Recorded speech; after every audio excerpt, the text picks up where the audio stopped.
Welcome back to The Locked Door, a podcast where we explore the stories, struggles, and realities that most of the world chooses to keep locked away. I'm Sigrid, and today I'm bringing you a deeply personal and difficult episode about the death penalty. How it operates in 2025, the men facing execution this year, and, most heartbreakingly, how it affects someone I personally care about, my pen pal, Richard Tabler. This episode isn't just about statistics. It's about real human lives, about the people behind the numbers, their crimes, their transformations, and the finality of state-sanctioned death. Whether you support or oppose the death penalty, I hope you'll listen with an open mind.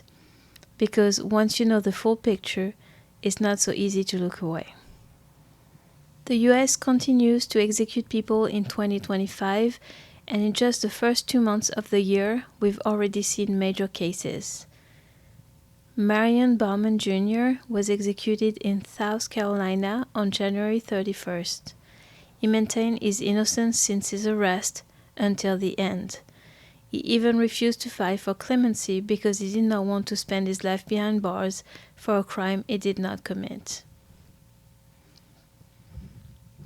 Steven Nelson is scheduled to die in Texas on February 5th, today as I am recording this. It is a law of parties case. The Texas law of parties states that a person can be criminally responsible for the actions of another in certain circumstances, especially during the commission of a felony. For example, you were in a robbery, you stayed outside in the getaway car.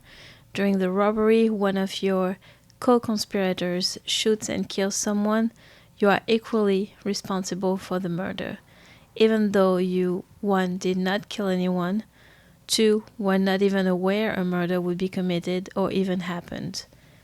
This is a similar situation for Steven Nelson.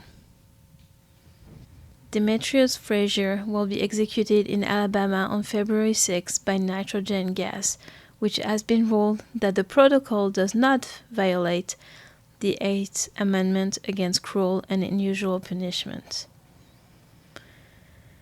Richard Tabler, my pen pal, is scheduled for execution in Texas on February 13th, and James Ford is set to die in Florida on the same day. The way we carry out these executions varies, and there's increasing controversy over lethal injection failures and the introduction of nitrogen gas executions. In Alabama, Kenneth Smith was executed using nitrogen hypoxia, a method described as a failed experiment. Witnesses report he convulsed violently for several minutes. The state insists this is humane. Experts disagree. The next part is the hardest for me to talk about, because this isn't just another case on a spreadsheet. This is about a man I've known for years. Richard Tabler was sentenced to death in Texas for a crime committed in 2004. Yes, he was guilty.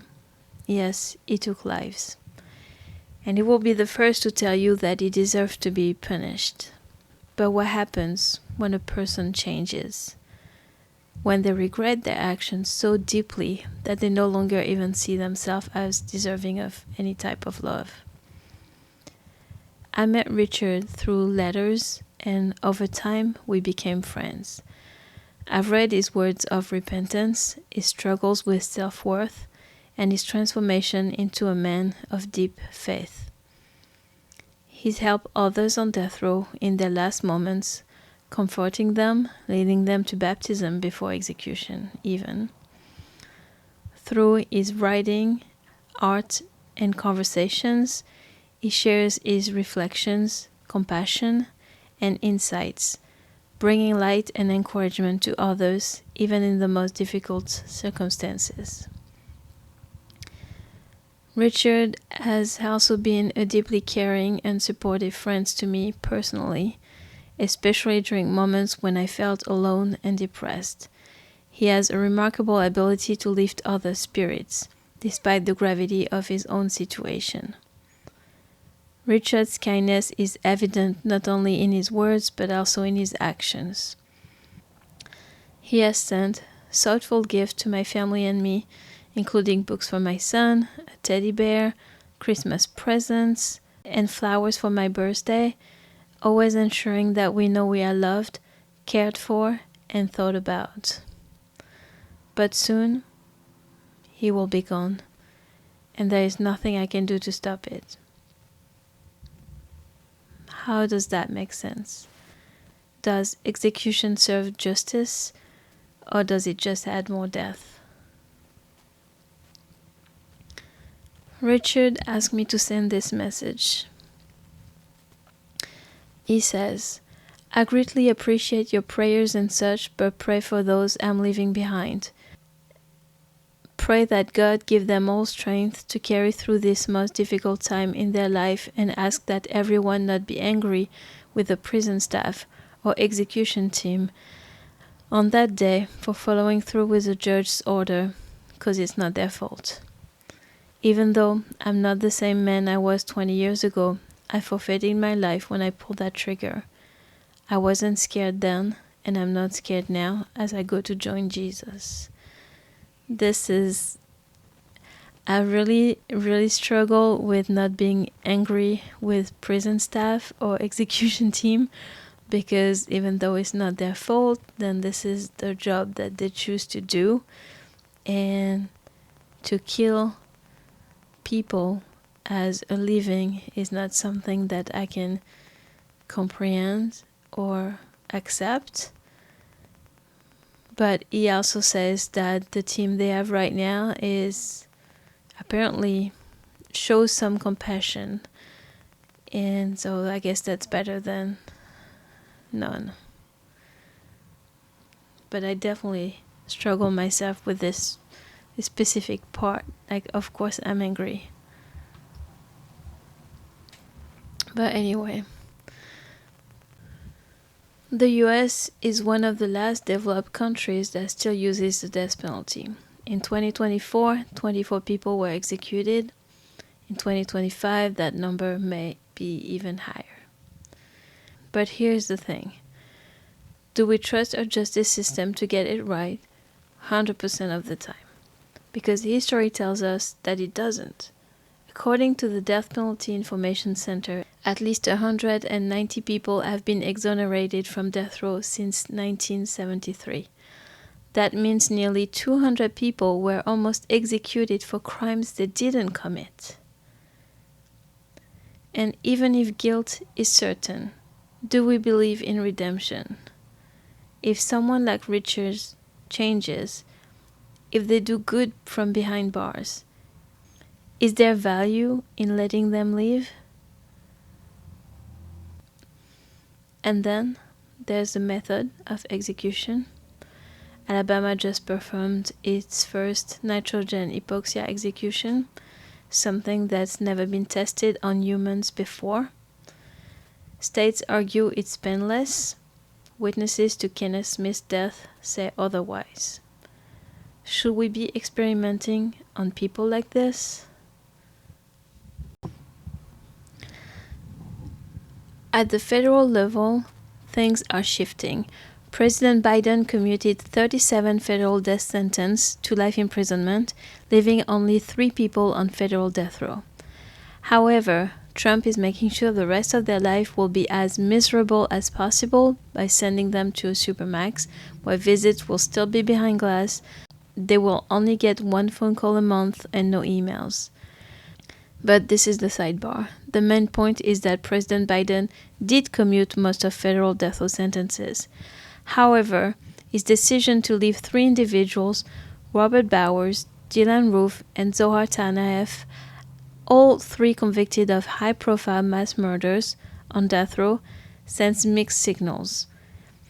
While this move aligns with his opposition to capital punishment, it also suggests that certain crimes are deemed too extreme for clemency, highlighting the selective nature of federal executions.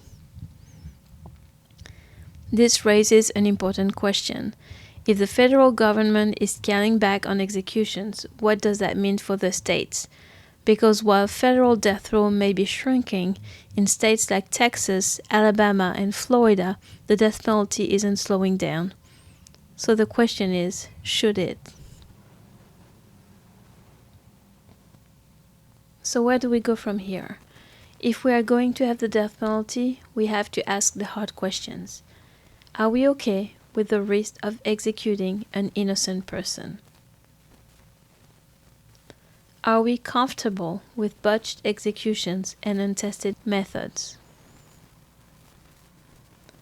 Do we believe in redemption, or do we believe some people are beyond saving? I don't expect everyone to agree with me, but I truly want you to think. I want you to look at the people behind these headlines and ask if death is truly the answer.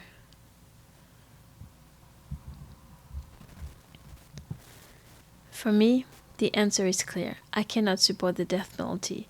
I've never had, as long as I can remember. I've been an abolitionist. But the more I learn, the more I've seen, the harder it is to justify. It's not just about morality, it's about facts, about failures, about a system that gets it wrong too often. So let me tell you exactly why I stand against it. The death penalty violates human rights. The death penalty violates Article 3 and 5 from the Declaration of Human Rights that proclaims everyone has the right to life and no one should be subjected to torture. The death penalty is not a deterrent. There is no evidence that supports the claim that the death penalty is a deterrent. Data actually shows that murder rates are higher in death penalty states. The death penalty costs more than life without parole. Though it may appear that the death penalty should be more cost-effective than housing and feeding someone in prison for life, the death penalty's complexity, length of trial and appeals, and the cost associated, and finally the execution itself, make it much more expensive. The death penalty is unfair and racist. The death penalty is racially biased and touches primarily minority groups, poor people, and mentally ill people. The death penalty creates more victims. Executing someone rarely brings the closure expected, but also creates more victims. The society in general with more violence. The condemned families and loved ones. And the member of execution teams who subsequently suffer trauma. I created an organization named United Against the Death Penalty, and since we are based in Florida, I will add one more state-specific fact. Florida has one of the highest rates of exonerations.